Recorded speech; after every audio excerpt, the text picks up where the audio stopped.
Free will is an excuse that weak people hide behind to feel powerful.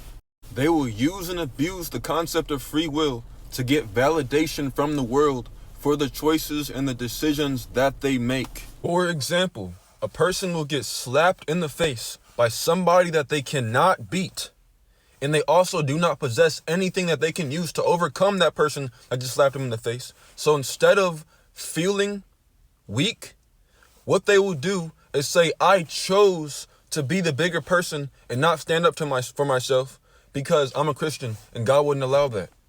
To try to seem holy or righteous or noble. But in reality, they didn't do anything back because they couldn't do anything back, because in that situation, they were powerless.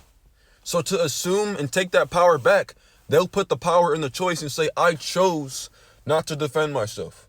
They will piss on the strong and the powerful and the winners in order to make themselves seem more holy or noble.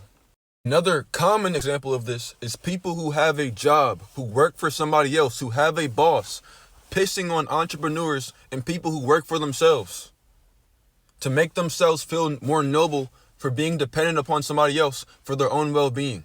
And the worst one, which hurts me to say it, is when black people as a collective all blame Europeans for the condition that we're in. They say, oh, they cheated. They did this, they did that. They were brutal. They backstabbed us. They did all this. All of that is true. But at the end of the day, they won. We lost.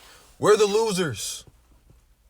And in order to start winning again, we need to acknowledge that we lost. Instead of making up all these excuses, God made us be slaves and God did all this and they're evil and we're God's people and all this crap. I'm not saying that we're not the people of God. What I am saying is don't use it as an excuse or don't use it as a mask to hide your weakness. Acknowledge your limitations and overcome your limits so that your nature can transform and evolve. The key and the goal isn't to go against your nature. It's to evolve your nature to a higher aspect of being. You can't do that by blaming your environment for the way that you are.